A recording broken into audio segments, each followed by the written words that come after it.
अस्सलाम वालेकुम, मैं हूं आदिल शाजिब। ज़िमनी इंतखाबात के नताइज के बाद सियासी धचके और गुज़श्ता रोज़ कानूनी धचके के बाद नून लीग और उनकी इत्तेहादी हुकूमत ने जारहाना हिकमत अमली अपनाने का फैसला कर लिया है। गुज़श्ता चंद रोज़ में नून लीग की आला क़यादत की जानिब से सुप्रीम कोर्ट बिलखुसूस चंद मखसूस जजेस पर अदम एतमाद का बार बार इज़हार किया गया और सुप्रीम कोर्ट के फैसले के बाद इत्तेहादी हुकूमत ने पहली हिकमत अमली के तौर पर अदलिया के इख्तियारात का असर नो जायजा लेने का फैसला कर लिया है, जिसके तहत नई कानून साजी करने की तैयारी हो रही है और इस कानून साजी के लिए मुबाहिसे का माहौल भी बनाया जा रहा है। इस अमल की तैयारी के लिए आज काबीना इजलास में भी मुशावरत हुई, जिसके मुताबिक सुप्रीम कोर्ट के 100 मोटर नोटिस और चीफ जस्टिस के जो बेंच तश्कील दिए जाने के इख्तियारात हैं उस पर कानून साजी का फैसला कर लिया गया है। साथ ही जस्टिस काजी फाइज ईसा के खिलाफ सुप्रीम कोर्ट का जो जुडिशल काउंसिल से रेफरेंस वापस लेने की मंजूरी दी गई है। अब से कुछ देर पहले एक इंतहाई अहम डेवलपमेंट हुई है। कौमी असम्बली के इजलास में अदालती इस्लाहात के लिए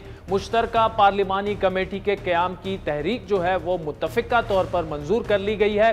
ये करारदाद वफाकी वज़ीर कानून सेनेटर आज़म नज़ीर तारड़ ने पेश की, जबकि इस पार्लिमानी कमेटी का मुतालबा बिलावल भुट्टो ज़रदारी ने आज ही कौमी असम्बली की तकरीर में किया था, जिन्होंने सियासी मामलात में अदलिया के फैसलों पर भी कड़ी तनकीद। वज़ीर ख़ारजा बिलावल भुट्टो से पहले वज़ीर आज़म शहबाज शरीफ की भी कौमी असम्बली में तवील तकरीर के दौरान अदलिया से गिलो शिकवों की भरपूर जो है वो हमें झलक दिखाई दी। अब इत्तेहादी हुकूमत की इस मुहिम जोई को नाज़रीन बार काउंसिल से भी पजीराई मिलती दिखाई दे रही है, जिसकी झलक आज सुप्रीम कोर्ट बार एसोसिएशन और बार काउंसिल के मुश्तरका एलामिया से भी हमें मिलती है, जिसमें सुप्रीम कोर्ट रूल्स में तरामीम का मुतालबा किया गया है। एलामिया में यह भी कहा गया कि बार काउंसिल्स का कोई जाती मफाद है ना किसी एक जमात के हम साथ हैं, लेकिन सुप्रीम कोर्ट के दायरा कार से मुतालिक आईनी शिकों में तरामीम की जाए। मुश्तरका एलामिया में यह मुतालबा भी किया गया कि चीफ जस्टिस के केस फिक्स करने और बेंच बनाने के इख्तियार को रेगुलेट किया जाए। जजेस तकर्री की भी आईनी शिकों में तरमीम की जाए। जजेस तकर्री का इख्तियार सिर्फ चीफ जस्टिस के पास ना रहे, 5 सीनियर जजेस की कमेटी सुप्रीम कोर्ट में केस फिक्स करने, असखुद नोटिस और बेंच बनाने का फैसला करे। अदलिया को लेकर हुकूमत की जानिब से मुमकिन फैसलों से जहां एक नया कानूनी महाज खड़े होने का अंदेशा है, वहीं हुकूमत को दरपेश सियासी चैलेंजेस भी थमने का नाम नहीं ले रहे। पंजाब हाथ से निकल जाने के बाद बज़ाहिर शहबाज शरीफ की हुकूमत अब सिर्फ जो है वो मरकज तक ही महदूद है। इस मौके पर जहां निज़ाम और मुल्क चलाने के लिए हुकूमत को तहम्मुल और जो है वो मामला फहमी दिखाने की ज़रूरत है, वहीं अभी भी सियासी हरबों की धमकियां दी जा रही हैं और गवर्नर राज का भी बताया जा रहा है। पंजाब की गुफ्तगू कल शाम से की जा रही है और बाज़ आवारा किस्म की गुफ्तगू करने के आदी हैं। वो जिस किस्म की गुफ्तगू कर रहे हैं कि जी हम फलां पे पाबंदी लगा देंगे, फलां पे ये कर देंगे, अगर उन्होंने कोई ऐसी हरकत की, मेरा उनको ये पैगाम है कि गवर्नर राज असम्बली जो है वो वजारत दाखिला ने पेश करनी है और मैंने उसके ऊपर काम शुरू कर दिया है। राना साहब कह रहे हैं कि गवर्नर राज लग सकता है, तैयारी भी हो रही है उन्हें, लेकिन दो टोक जवाब भी मिला। साबिक वजीर इत्तलात फवाद चौधरी ने यह वाज़ेह कहा कि उनके लिए वफाकी हुकूमत का गिराना जो है वो कोई बड़ा मसला नहीं है। अब सियासी पंडितों के मुताबिक भी गवर्नर राज का शोशा छोड़ना जो है वो सियासी और कानूनी तौर पर शहबाज शरीफ हुकूमत के फ़ायदे में नहीं जाएगा। पहले ही इमरान खान के बयानिए के बायस अवामी दबाव ने नौमौलूद जो शहबाज हुकूमत है उसको बैकफुट पर जाने पर मजबूर किया। फिर पंजाब के ज़िमनी इंतखाबात का नताइज हमारे सामने आए। साथ ही कानूनी एतबार से भी गवर्नर राज लगाना नामुमकिन नहीं तो इंतहाई मुश्किल ज़रूर है, क्योंकि 18वीं तरमीम के बाद गवर्नर राज की मंजूरी को मुत्तलिका सूबे की असम्बली की मंजूरी से नथी कर दिया गया था। आइन की शिक 232 के मुताबिक अगर मुल्क की सलामती जंग या किसी अंदरूनी और बैरूनी खदशे के पेश नज़र ख़तरे में हो और इसका सामना सूबाई हुकूमत ना कर सकती हो तो सदर मुमलिकत इमरजेंसी नाफिज करके गवर्नर राज लगा सकते हैं, लेकिन उसकी शर्त यह है कि मुत्तलिका असम्बली उसकी सादा अक्सरियत से करारदाद की जरिए मंजूरी दे और पंजाब असम्बली में अक्सरियत मुस्लिम लीग नून के पास नहीं है। अगर मुत्तलिका असम्बली मंजूरी ना दे तो फिर कौमी असम्बली और सेनेट दोनों से मंजूरी हासिल करना ज़रूरी है। यानी राना सनाउल्लाह साहब की धमकी जो है वो अमली से ज़्यादा सियासी मुहिम जोई ज़्यादा दिखाई देती है। इस सारी पेचीदा सियासी और कानूनी सूरत हाल पर गुफ्तगू करेंगे हमें जो सुप्रीम कोर्ट बार के साबिक सदर लतीफ़ अफरीदी साहब के, जबकि आगे चलकर तहरीक इंसाफ के सीनियर रहनुमा साबिक वफाकी वजीर सेनेटर आज़म स्वाति साहब भी हमारे साथ होंगे। लेकिन एक ब्रेक के बाद अपने मेहमानों को खुशामदीद करें। वेलकम बैक नाज़रीन। इस वक्त सुप्रीम कोर्ट बार के सदर एहसन बूम साहब हमारे साथ मौजूद हैं और साबिक सदर लतीफ़ अफरीदी साहब ने भी हमें ज्वाइन किया है। एहसन बूम साहब, कमेटी तो बन गई है और आज आपने और पाकिस्तान बार ने उसका मुतालबा भी किया था कि जुडिशल रिफॉर्म्स किए जाएं। पार्लिमानी कमेटी अब बन गई है। एक तो पहले इस पर आपका रिएक्शन। दूसरा सर, बड़ा सिंपल सा सवाल है, कल एक फैसला आता है, आज कमेटी बन जाती है, क्या इससे ये पैगाम नहीं जा रहा कि एक फैसला आया और उसकी वजह से अब जुडिशल रिफॉर्म्स की बात हो रही है?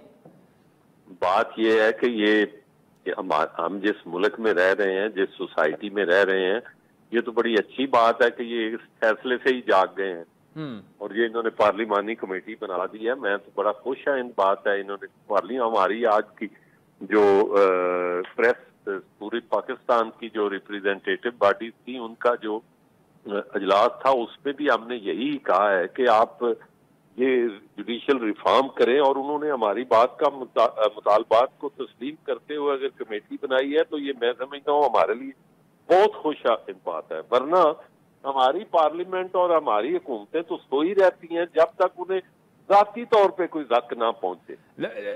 लेकिन सर बूम साहब, मेरा सवाल आपसे यही था ना कि दुम पे पांव आया ना, एक फैसला आया तो अब वो जाग गए कि जी हमें जो जजेस के पावर्स हैं वो कर्टेल करना है उनको, और ऐसे लॉयर्स भी आ सकते हैं कि जी वो उसको इस पेराए में देखेंगे कि देखें एक फैसला इनके खिलाफ आया और अब वो जुडिशरी के जो पावर्स हैं उनको कम करने की कोशिश कर रहे हैं। बात ये है कि जुडिशरी की पावर कभी कम नहीं होती। ये बड़ा एक अजीब सी बात है और बड़ा अजीब अपना मंतक होती है। जुडिशरी ने फैसला करना है कानून के मुताबिक, आईन के मुताबिक, जो रूल्स हैं, रेगुलेशंस हैं, उनके मुताबिक करना है। सिर्फ और सिर्फ ये कह देना कि ये बेंच जो है ये अगर कोई बनाना है तो सीनियर जजेस की कमेटी बना दी जाए, इसमें जज की पावर का कहाँ सवाल आ गया। ये अगर बात करनी है कि ये मुख्तलिफ किस्म के केसेस हैं, पॉलिटिकल केसेस हैं, तो इनको लगाने के लिए कौन सा बेंच बनाना चाहिए?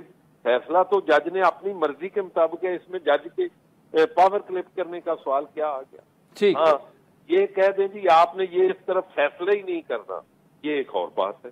ठीक, अब बात यह है कि इससे ये बड़ा ये अजीब सी मंतक है यहाँ जो की जा रही है। मैं ये समझता हूँ कि ये बड़ी अच्छी बात है। फॉर एग्जाम्पल, अब पूरी कौम की 13 पार्टियों ने कल कहा कि जी आप फुल कोर्ट बना दें जी, लेकिन उसके नतीजे में ऑनरेबल चीफ जस्टिस साहब ने कहा मैं नहीं बनाता। तो आप इसका नुकसान देखें।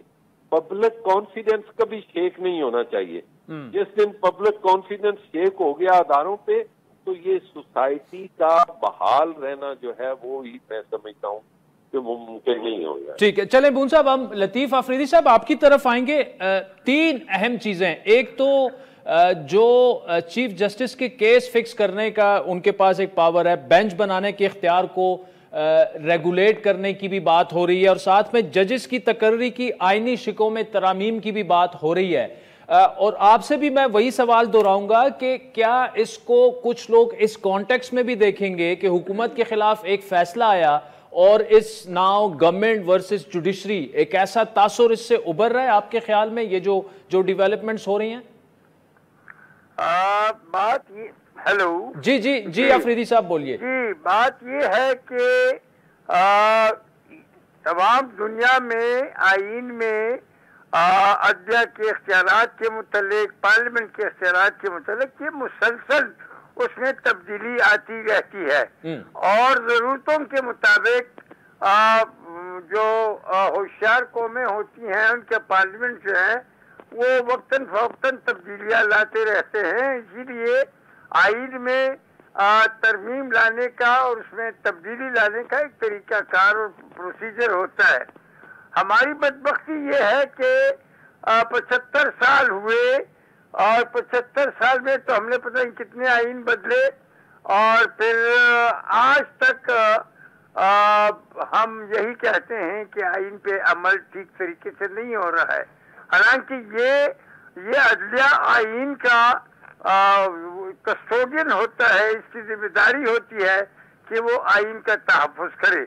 लेकिन साथ ही ये भी बात है कि इसी अदलिया ने हर बार मार्शल की तमाम कवानीन को, तमाम अहकामात को उन्होंने हमेशा तकरीबन हर दफा उन्होंने उसको अप्रूव किया है, उनकी हिमायत की है। तो कोई हमारे यहाँ जिस तरह की सियासी पार्टियों में भी बदबख्ती ये है कि यहाँ बाज़ इदारे, बाज़ खुफिया इदारे, बाज़ खुफिया एजेंसियाँ वो सियासत को बदलने की कोशिश करते हैं और उसमें मुदाखलत करते हैं, वो अपने ख्वाहिशात के नताइज निकालना चाहते हैं। सियासी पार्टियां इस चीज को बर्दाश्त किया है, उसका नतीजा ये है कि हम कोई भी इस्लाहात, ख्वाह वो आईनी हो या कानूनी हो, हमने बर वक्त इस्लाहात नहीं किए। हालांकि बिल्कुल जो कल जो फैसला हुआ है, ये कोई खुशी की बात नहीं है कि खुसूसी जहाज जाकर वजीर आला को लाहौर से लाए इस्लामाबाद में सदर प्रेसिडेंट हाउस में, और प्रेसिडेंट साहब जो हैं गवर्नर की बजाय उससे हेल्प ले। ये गुज़श्ता इसी 3 अप्रैल से जो no confidence motion, no confidence vote का सिलसिला शुरू हुआ, जिस असेंबली ने इमरान खान को वज़ीर आज़म बनाया था, अगर वही असेंबली वोट पास कर देती है, राइट और wrong for whatever reason, मैं उसमें नहीं जाता, तो क्या इमरान खान बतौर नेशनल लीडर, बतौर वज़ीर आज़म, क्या उसका ये फरीज़ा नहीं बनता था कि उस हाउस का एहतराम करता, उस हुक्म को मानता? ये बहरान तो उसी से शुरू हुआ और उसमें मुझे खतरा है, अल्लाह न करे, पंजाब के 75 साल पंजाब ने छोटे सूबों को मारा, पीटा, सब कुछ किया, बंगालियों को भगा दिया। लेकिन अफरीदी साहब देखिए, पंजाब ने छोटे सूबों से भी वजीर आजम भी बने, भुट्टो साहब देख लें, बेनजीर भुट्टो साहब देख लें, जमाली साहब भी बने, तो छोटे सूबों के पास भी इख्तियारात थे। ये मुझे कहें कि बिलावल भुट्टो ने आज जो बात की कि जी जो जुडिशरी पर बहुत बड़ा उन्होंने इल्जाम लगाया कि अब 58(2)B तो खत्म हो गया है, लेकिन अब अदलिया में कुछ जजेस जो हैं, बहुत बड़ा इल्जाम उन्होंने लगाया कि जी अब वो ऐसे फैसले सुना रहे हैं कि 52B जो है वो ऐसे लग रहा है कि वो वापस आ गया है। क्या उनकी ये बात ठीक है? क्योंकि जब यही जजेस फैसले मौजूदा इत्तेहादी हुकूमत के हक में करते हैं तो वो खुश होते हैं, लेकिन जो फैसले इनके खिलाफ आते हैं तो फिर ऐसे ऐसे इल्जामात लगाते हैं वो जजेस पर। नहीं, बात यह है कि इल्जामात लगाने से परहेज किया जाए, इल्जामात नहीं लगने चाहिए, लेकिन अदलिया पर, चीफ जस्टिस पर, जजों पर जायज तनकीद हमारा हक है, वो आइन हमें हक देता है, कानून हमें हक देता है। अब सवाल ये है कि इन्हीं जजों ने पहले एक फैसला किया, फिर दूसरा फैसला किया, कल तीसरा फैसला किया, तो ये रोज रोज जो बदलते हैं तो इसका फिर क्या होगा? 2015 में एक फैसला किया था, फिर जो है पिछले दिनों दूसरा फैसला किया, फिर आइन के आर्टिकल 63 में जो कुछ है उसके मुताबिक तो फैसला नहीं किया ना। ये तो जुल्म तो ये है कि जो पहला फैसला है 17 मई का, वो आइन के आर्टिकल से 63 के मुताबिक नहीं है। जो दोस्त मोहम्मद मजारी का फैसला था वो किसी हद तक लेकिन फिर वो पार्टी हेड उसमें नहीं आया, लेकिन वो फैसला किसी हद तक आर्टिकल 63 के मुताबिक है, पूरा नहीं है। लेकिन बहरहाल बात ये है, अब जज साहबान को आज पार्लिमानी लीडर याद आया, जबकि आई उसी आर्टिकल 63 में 4 दफा पार्टी हेड का जिक्र है, किसी पार्लिमानी का जिक्र नहीं है। फिर मुझे ये है कि नीयत से आप किसी मेंबर को डिस्क्वालीफाई नहीं कर सकते जब तक कि वो वोट कास्ट नहीं करता। ठीक है, अफरीदी साहब ये बताइएगा कि इसी जो कल एक फैसला आया उसका एक सेंटेंस है जो जिस पर काफी बहस हुई, जो तहरीर किया गया जज साहब की तरफ से कि अगर किसी जज ने लाशऊरी तौर पर कानून की गलत तशरीह की हो, जज को तो शऊरी तौर पर ज़हन का इस्तेमाल करते हुए कानून के दुरुस्त नजरिए की पैरवी करने की आज़ादी है। ये किस फैसले की जानिब, क्या कोई रेफरेंस देना चाह रहे थे जज साहब, या क्या आपने क्या इस पे लिया, मतलब इससे उनको बताया गया कि आपके फलाम फैसले में आपने खुद इस तरह की बात की है। हाँ, तो एक दफा जज साहब ने कहा कि वो गलती हो गई, दूसरी दफा कहा कि पता नहीं वो कैसे हो गया। ये तो नहीं होता ना। बात ये है कि आईन में जो कुछ है उसके मुताबिक फैसला हो जाता तो हमें कोई शिकवा ना होता। एक बात। दूसरी बात ये है कि Punjab is the bastion of power, ये ताकत का मरकज है सारे पाकिस्तान में। आज पंजाब में इस कदर शिद्दत और जो टेंशन है, जितनी कशीदगी है, उसको हल करने की तरफ कोर्स को जाना चाहिए था, न कि उस पे वो तेल छिड़काते। जो हम 7-8 वकील साबित सदूर ने उनसे रिक्वेस्ट किया कि ये इसको फुल कोर्ट ऑफ, ये पीडीएम मीडियम किसका, हम कोई उनके नौकर नहीं है। हमने आपस में सलाह किया और इस नतीजे पर पहुंचे कि ये मसले शिद्दत इख्तियार कर रहे हैं। और फवाद चौधरी ने और ख्वाजा आसिफ ने कहा है कि खाना जंगी की तरफ हम जा बढ़ रहे हैं, खुदा न ख्वास्ता। तो हमने कहा कि ये सूरत हाल को कम करने के लिए फुल कोर्ट जरूरी है। हमारी बात नहीं मानी गई। अब वो जो फैसला जो आया, तो ये फैसले पे तो तनकीद भी होगी, इसका बायकाट भी होगा, सब कुछ होगा। और नतीजा उसमें ये है कि इदारों को मजबूत बनाने की बजाय इदारे कमजोर होंगे, उंगलियां उठानी पड़ेगी। ठीक है, लतीफ अफरीदी साहब, एहसन बूम साहब, बहुत बहुत शुक्रिया। नाज़रीन, आपने सुना सुबार एसोसिएशन के मौजूदा सदर और साबिक सदर, वो इस पर मुतफिक थे कि जो गवर्नमेंट ने जुडिशल रिफॉर्म्स के लिए पार्लिमानी कमेटी बना दी है, करारदाद मंजूर हो गई है अब से कुछ देर पहले कौमी असम्बली में, वो उसको वेलकम कर रहे थे। तहरीक-ए-इंसाफ इस पर क्या सोचती है, इस पर तफसीली गुफ्तगू करेंगे। सीनियर रहनुमा पीटीआई के साबिक वफाकी वजीर हैं सेनेटर आजम स्वाति साहब हमें ज्वाइन करेंगे हमारे साथ। वेलकम बैक नाज़रीन। ब्रेक से पहले सुप्रीम कोर्ट बार के सदर एहसन बूम हमारे साथ मौजूद थे। लतीफ अफरीदी साहब साबिक सदर हैं सुप्रीम कोर्ट बार के और सीनियर लॉयर भी हैं। उनसे तफसीली गुफ्तगू आपने सुनी। जो जुडिशल रिफॉर्म्स के लिए पार्लिमानी कमेटी अब से कुछ देर पहले बनी है, उन्होंने उसको वेलकम किया। तहरीक-ए-इंसाफ क्या सोचती है, क्योंकि पार्लिमान में इस वक्त कौमी असम्बली में तहरीक-ए-इंसाफ तो इस्तीफे भी दे चुकी है। सेनेटर आजम स्वाति साहब हमारे साथ मौजूद है। स्वाति साहब, बहुत शुक्रिया। अब जुडिशल रिफॉर्म्स होने जा रहे हैं, कमेटी भी बन चुकी है, तो पहला एक तो ये कि आपका रिएक्शन क्या है। ये जो जुडिशल रिफॉर्म्स होंगे, तहरीक-ए-इंसाफ को तो वेलकम करना चाहिए इसको, लेकिन ओवर टू यू सर। देखिए आदर साहब, जुडिशल रिफॉर्म किसके लिए बनाया जा रहा है? क्या 1985 से जब तक ये हुकूमत कर रहे थे, जब तक ये मुल्क को लूट रहे थे, जिस डिगर के ऊपर जो है इन्होंने हमारे आईनी और कानूनी इदारों को चलाया है, जिस तरीके से अपने हक पे इन्होंने फैसले कराए हैं, जिस तरीके से इदारे उन्होंने अपने हक में किए हैं, उस वक़्त इनको याद नहीं था। आज इनके लिए सोने की चिड़िया है और हमारे लिए इम्तिहान का मैदान है पंजाब। सोने की चिड़िया इसलिए कि अब जो है, जो इम्पोर्टेड हुकूमत है और इम्पोर्टेड हुकूमत का प्राइम मिनिस्टर है, वो सिर्फ 24 किलोमीटर इस्लामाबाद तक रह चुका है। अब उसको समझ आ गई है कि अब तो 25 आदमी जो मैंने ख़रीदे थे उनका क्या होगा, जो 20 लोटे इस वक्त नेशनल असम्बली में हमारे बैठे हुए हैं उनका क्या होगा।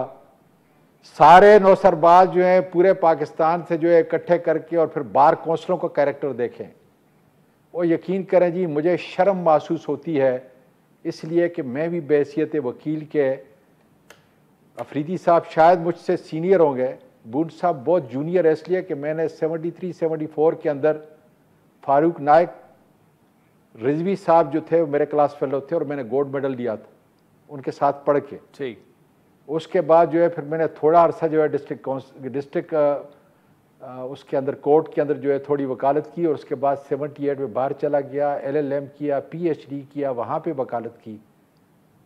फिर यहाँ पर जितना भी जुडिशल रिफॉर्म आपके हुए हैं या दूसरा जो है लॉ रिफॉर्म हमने किए हैं, उस कमेटी का मेंबर हूँ। आज जितने भी जजेस जो हैं, जो भर्ती होते हैं, मतलब जो कन्फर्म होते हैं, जो प्रमोट होते हैं हाई कोर्ट के या सुप्रीम कोर्ट के, उसका मैं चेयरमैन उस कमेटी का। और आज का नहीं, जब मैं अपोजिशन में था उस वक्त, जब हमारी हुकूमत थी, और आज भी हूँ। मुझे समझ नहीं आती कि जब बार बार जब उनकी 2/3 मेजॉरिटी थी, उस वक्त भी ये कह रहे थे कि अगर कुछ करना है तो कर लें, उस वक्त तो कुछ नहीं कर रहे थे। आज ये सारे इस मुल्क को ठिकाने लगाने के लिए, इसकी मईशत को आपने देख लिया। इतने बड़े बड़े अरस्तू अफलातून जो बन रहे थे, और उन्होंने कहा था हम ये कर देंगे और ये कर देंगे, और इमरान खान की जो टीम है वो नालायक है। ये नालायक है कि 1 साल 4 महीना, आपके नाजरीन सुन रहे हैं, रेलवे बहुत बड़ी मिनिस्ट्री थी, सुन रहे हैं, 1 साल 4 महीने में बगैर पेंशन के 50 साल का रिकॉर्ड तोड़ करके इसको मुनाफा बख्श इदारा बना के छोड़ के आया हूं। और साद रफीक साहब को बाकायदा रिपोर्ट दी है कि ये है। अब ये हम तो नालायक थे। ये तो जी ठीक है, ये तो चले वो परफॉर्मेंस की तरफ डिबेट चली जाती है। इसका मतलब ये जो जुडिशियल रिफॉर्म्स के लिए कमेटी बनी है, इसको तहरीक इंसाफ वेलकम नहीं कर रही। सर किस बात का वेलकम करेंगे? वहां पे एक आप ये देख लें कि रियाज लोटा जो है बिठाया हुआ है वहां पे, उसके जरिए से नैब की सिलेक्शन होती है। वो अब जो है पीएससी के जो देख लें, वहां पे जो है नूर अली है कि नूर आलम है, पता नहीं क्या है, वो जो है उन्होंने बिठाया हुआ है। आप जरा तरतीब देख लें, ये इसी तरीके से अपने नहीं, लेकिन स्वाति साहब, जब आप कौमी असेंबली छोड़ देंगे तो फिर यही होगा ना, आप वापस आए तो अपोजिशन लीडर भी आपका होगा और पीएससी की चेयरमैनशिप भी आपकी। आप फिक्र, आप इनके साथ हम हिसाब किताब बराबर करेंगे। देखिए नहीं, इसका मतलब वापस आ रहे हैं आप असेंबली में, कौमी कतन नहीं, कतन नहीं, कतन नहीं। देखिए वजह क्या है, हम इनकी लेजिटिमेट गवर्नमेंट जो है, जो एक साजिश के मुताबिक इनको वहां पे बिठाया गया है, सबको मिला के, हमारे 20 आदमियों को खरीद के। हम क्या इतने पागल हैं कि उसी इलेजिटिमेट गवर्नमेंट के अंदर, इलेजिटिमेट असेंबली के अंदर जो है उसकी कोई हैसियत अब नहीं है नेशनल असेंबली की। इसलिए हमें हल की तरफ जाना है। ये जो कह रहे हैं कि हम पार्लिमानी कमेटी, किस बात की तुम पार्लिमानी कमेटी बनाए, तुम्हारी हैसियत क्या है? और हल जो है आपके ख्याल में वो आम इंतखाबात है, फौरी इंतखाबात है। लेकिन फिर फवाद चौधरी साहब, ठीक है जी जी जी सर बोलिए। दिल पे हाथ रख के कहें, आप मुझसे ज्यादा मुहिब वतन हैं, सुनने वाले मुझसे ज्यादा मुहिब वतन हैं। मैं शायद कम अकल रखता हूं, बून साहब हो गए, अफरीदी साहब मुझसे ज्यादा मुहिब वतन है, इसलिए कि कानून और आइन की प्रैक्टिस कर रहे हैं रोजाना, बड़ा तजर्बा है उनके पास इंशाअल्लाह ताला। मुझे बता दें क्या इस जुगाड़, इसको मैं कहता हूं जुगाड़, इसको मैं कहता हूं मैच फिक्सिंग। मैच फिक्सिंग से आप इदारों को नीचे नहीं कर सकते जब तक इदारे आपके साथ हों। खेल आपका चलता, और खेल इनका क्या है? इनका खेल मुकमकाओ है, इनका खेल लूटमार है। मुझे ये बताएं ना, ये आपके सारे नाज़रीन, इतना बड़ा जो है चैनल है और इतना बड़ा जो है आपके प्रोग्राम को चाहने वाले भी बहुत हैं, मुझे ये बताएं वो सुन रहे हैं कि जो इतने बड़े बड़े दावे करते थे कि हम नालायक हैं, कुछ नहीं कर सकते, कोई परफॉर्म नहीं कर सकते, तो यहाँ ये करके बताया ना जी। आज वो डॉलर आपका 232, 235, 237 तक पहुंच चुका है। कितना बड़ा जो है मुल्क को इन्होंने किस दलदल के अंदर फंसा दिया है। इसलिए हम अच्छा, आज मुझे भी ये कहते अब स्वाति साहब बड़ा अहम सवाल आपसे पूछना है, और वो ये कि अब चूंकि पंजाब में आपकी गवर्नमेंट आ गई है, केपी में ऑलरेडी आपकी गवर्नमेंट, मरकज में इनकी हुकूमत है, तो क्या बेहतर ये होगा पाकिस्तान की इकोनॉमिक स्टेबिलिटी, पॉलिटिकल स्टेबिलिटी के लिए कि आप भी 3-4 महीने चलाएं, अपनी हुकूमतें परफॉर्म करें और इनको भी चलने दें और उसके बाद इंतखाबात में चले जाएं, या दूसरा रास्ता ये है कि आप अब पंजाब को भी तोड़ें, केपी के असेंबली को और केपी को भी तोड़ दें, हुकूमतें आपके हाथ में, आप कर सकते हैं और फौरन इलेक्शन कॉल कर दें, मतलब you will force them into elections. दो डिफरेंट रास्ते हैं, कौन सा आप अपनाएंगे? नहीं, अगर आप मुझसे मेरी जात जो है पूछते हैं तो नेशनल असेंबली से तो हम निकल आए। अब अगर नेशनल असेंबली का इस वक्त जो है आप सिर्फ उसका इंतखाब करेंगे तो मेरा ये ख्याल है कि वो देर पा नहीं है, वो मुल्क के जो इस वक्त मसाइल हैं, गंभीर मसाइल हैं, उससे निकलने का हल नहीं है। आपने इस मुल्क को कंटिन्यूटी देनी है। यहाँ पे आपने जो है अगर इकनॉमिक रिफॉर्म लेके आना है, अपनी मईशत को बेहतर करना है, जिस तरीके से हमने 2018 के अंदर जो है जो वेंटिलेटर पे इन्होंने सिस्टम मईशत का सिस्टम था उससे जो है हमने निकाला, फिर देख लें 5.6 जो है हमने कोविड के बाद किस तरीके से एकदम जो है अपनी जीडीपी को किया, और फिर जो है आप 5.9 या 6% जो है सारी दुनिया मान रही। इकनॉमिक सर्वे इन्होंने जो है ये रिपोर्ट पेश की है। मैं उसी के तनाज़र के अंदर ये कहता हूँ कि हमें देर पा हल की तरफ जाना चाहिए। ये मुल्क खिलवाड़ इसको न बनाएं, इसके इदारों को खिलवाड़ न बनाएं। इसका वाहिद हाल आपके हर स्ट्रीट के अंदर आपका नाजरीन सुन रहा है। एक ही बात है कि नई मैंडेट के साथ आएं। अगर नेशनल असेंबली का इलेक्शन कराना है सिर्फ, तो हम इन पे प्रेशर डाल के जो है ये कर सकते हैं, लेकिन ये इसका हल नहीं है। हल ये है सारी असेंबलियां टूट जाएं, केयर टेकर हुकूमत आ जाए तीन महीने के लिए, और एक साफ और शफाफ इलेक्शन जो है गैर मुतनाज़ इलेक्शन कमीशन के जरिए से जो है कराया जाए। इसके अलावा दुनिया में और कोई हल नहीं है, और कोई हल नहीं है। सेनेटर आजम स्वाति साहब, thank you so much for joining us. नाज़रीन, सुना आजम स्वाति साहब सीनियर रहनुमा है तहरीक इंसाफ के, उन्होंने बड़ा क्लियर कट कहा कि हम और कोई चीज़ नहीं मानते, इलेक्शन में सीधा जाएं। वक्त तो चाहता है एक ब्रेक का, जिसके बाद उमूर कश्मीर के मुशीर वज़ीर आज़म साहब के पीपल्स पार्टी के रहनुमा कमर जमान कायरा साहब हमें ज्वाइन करेंगे हमारे साथ। वेलकम बैक नाज़रीन। पीपल्स पार्टी के सीनियर रहनुमा और वज़ीर आज़म के मुशीर बराए उमूर कश्मीर कमर जमान कायरा साहब हमारे साथ मौजूद है। कायरा साहब, आज बड़ी अहम मुशावरतें हुई, काबीना का इजलास भी हुआ, कल का जो फैसला आया, और इम्प्रेशन है कि ये मिल रहा है कि हुकूमत ने अब एक एग्रेसिव स्ट्रैटेजी बनाने का फैसला किया, और हमने देखा कि जुडिशल रिफॉर्म्स के लिए पार्लिमानी कमेटी भी बन गई। फिर शहबाज शरीफ साहब के बाद वजीर खारजा बिलावल भुट्टो ने धुआंधार तकरीर भी की, और उसमें ठीक ठाक अदलिया पर, कुछ मखसूस जजेस पर उसमें तनकीद भी शामिल थी। अब इससे क्या लिया जाए कि क्या कुछ लोग इसको देख रहे हैं कि जी अब हुकूमत वर्सेस जुडिशरी जो है ये एक और तसादुम की सिचुएशन पैदा हो जाएगी? देखिए, पहली गुजारिश तो ये है कि हमें, ये कोई लड़ाई नहीं है, इदारों के दरमियान किसी लड़ाई का कोई तस्वर नहीं है। निजाम चलता है एक किसी असूल असलूब के तहत, कुछ उसके प्रिंसिपल्स होंगे, वो प्रिंसिपल तय हो गए हैं आईन पाकिस्तान की सूरत में, और उसके ऊपर सारे इदारों को अपनी अपनी जगह पे अमल करना है। पार्लियामेंट को भी, सियासी जमातों को भी, फौज को भी, अदलिया को भी, सबको। ठीक। और अगर वो किसी जगह इनबैलेंस आता है तो चीजें खराब हो जाती हैं, और हमारी हिस्ट्री भरी पड़ी है इस बात से। और आज पाकिस्तान जिन हालात का शिकार है, ये किसी खास फैसले या आज के हालात की बात नहीं है। ये जो हालात सब बने हैं, इसमें माजी का एक तसलसल है, और उसको करेक्ट करने की जरूरत है। इसी की करेक्शन के लिए मोहतरमा बेनजीर भुट्टो शहीद ने अपने दौर में, जब उनपे मुश्किल तरीन वक्त था, उन्होंने ये कोशिश की थी कि वो अपने जख्म भूल के, अपने दुख भूल के, और वो मियां नवाज शरीफ साहब के पास गई थी कि चार्टर ऑफ डेमोक्रेसी करें।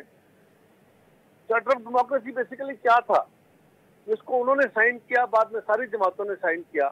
चार्टर ऑफ डेमोक्रेसी ये था कि हम आइन के तहत, आइन पाकिस्तान के मुताबिक, जो पाकिस्तान का एक स्ट्रक्चर है, उसमें जो खराबियां ओवर द ईयर्स हो गई हैं, उनको कैसे करेक्ट कर सकते हैं।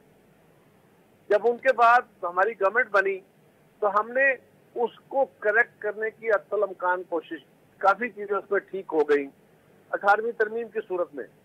लेकिन मैं हमेशा इस बात पे शाकी रहा हूँ, उस कैबिनेट का मैं हिस्सा था जिसमें 19वीं तरमीम मंजूर हुई थी, और उस वक्त भी मेरा उस पर एक डिसेंटिंग व्यू था, लेकिन मैंने नहीं दिया, मैंने वो रिकॉर्ड नहीं कराया।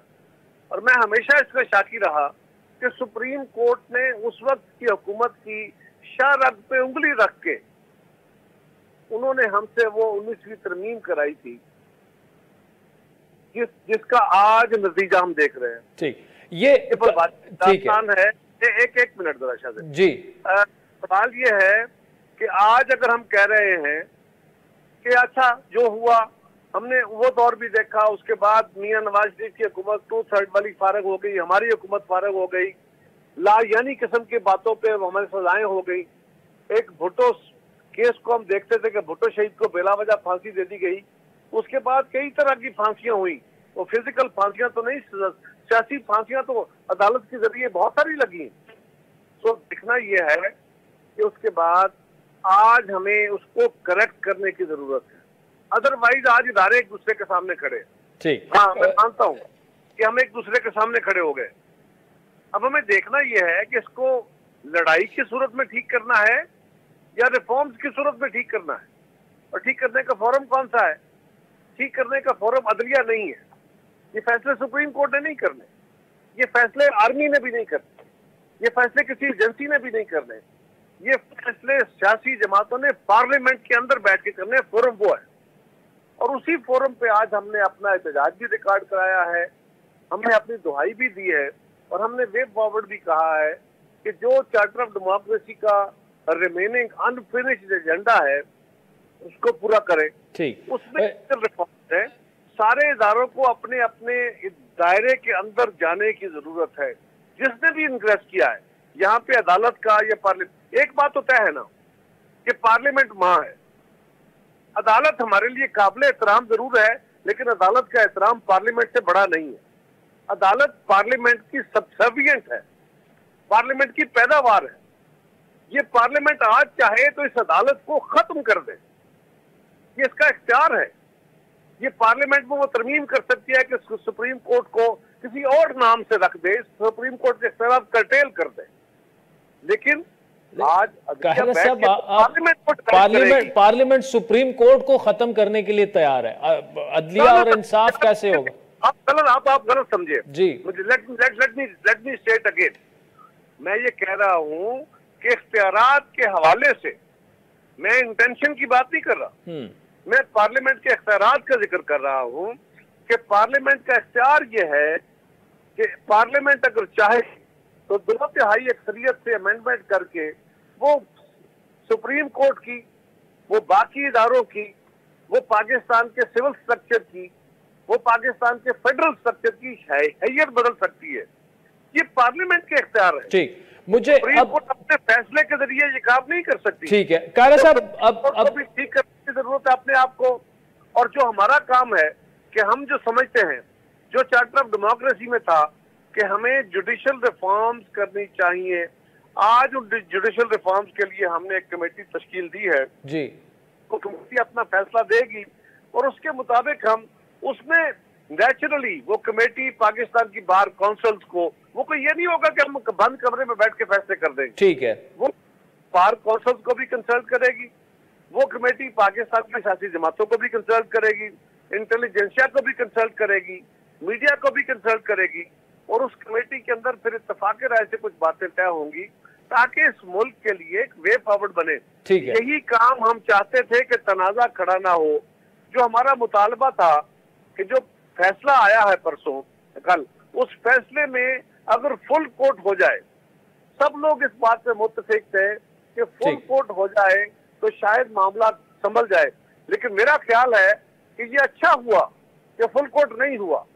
फुल कोर्ट होता तो फिर दोबारा हम अंडर द कारपेट चीजें करते, चीजों को करेक्ट ना करते। ठीक है, अब है कि हम चीजों को करेक्ट करने की तरफ चले, उनको उनके लॉजिकल। ठीक है कारा साहब, बड़ा तफसीली आपने जवाब दिया, टाइम बड़ा शॉर्ट रह गया मेरे पास, लेकिन ये क्वेश्चन बड़ा जरूरी है। राना सनाउल्लाह साहब गवर्नर राज की पंजाब में बात कर रहे हैं, पीपल्स पार्टी क्या इसके हक में है कि वहां पर, क्योंकि हमें कोई ग्राउंड पे तो ऑब्वियसली आइन के अंदर रहते हुए आप इकदाम करेंगे, गवर्नर राज अगर लगाए तो आप सपोर्ट करेंगे पीपल्स पार्टी? तो ये है कि मुझे आपसे बिल्कुल तवक्को नहीं है कि आप सोशल मीडिया पर चलने वाली खबरों के मुताबिक चलेंगे। नहीं, राना सनाउल्लाह साहब की स्टेटमेंट है सर, मैं सोशल मीडिया का सवाल बात करने लगो। Let me complete. Rana Sanaullah साहब ने जो कहा है वो ये है कि अगर इंटीरियर मिनिस्टर ऑफ पाकिस्तान को कोई सूबा अपने इलाके के अंदर दाखिले के मना करता है, जो कि खबरें चल रही थी, जो कि उनको धमकियां आ रही थी, तो उसके बाद फिर हमारे पास क्या ऑप्शन रह जाते हैं, ये भी आपके एक ऑप्शन है। ये आप बताइए, ये क्वालिफायर है। अगर आप की बात को पूरा बयान करें, राना सनाउल्लाह ने ये नहीं कहा कि हम गवर्नर राज लगा रहे हैं। गवर्नर राज की जरूरत नहीं है, हमजा की हुकूमत बहाल होनी है और चौधरी परवेज लाई चंद दिनों का मेहमान है। ठीक, ये मेरी आज बात नोट कर लीजिए, आज के जजमेंट में उसकी बुनियाद रख दी गई। चले, कमर जमान कायरा साहब, thank you so much for joining us. नाज़रीन, बड़ा क्लियर कट कायरा साहब ने कह दिया कि कोई इरादा नहीं है मरकजी हुकूमत का वहाँ पर पंजाब में गवर्नर राज लगाने का। तो आज के प्रोग्राम पर आपके फीडबैक के मुंतजर रहेंगे। हमारा ट्विटर हैंडल है @आदिलशाहज़ेब। मुझे मेरी टीम समेत इजाज़त दीजिए। हर पीर से जुमेरात अपने पसंदीदा show live with Adil Shahzeb को यूट्यूब पर देखने के लिए डॉन न्यूज़ के ऑफिशियल यूट्यूब चैनल पर आएं और सब्सक्राइब करके बेल आइकॉन भी प्रेस करें।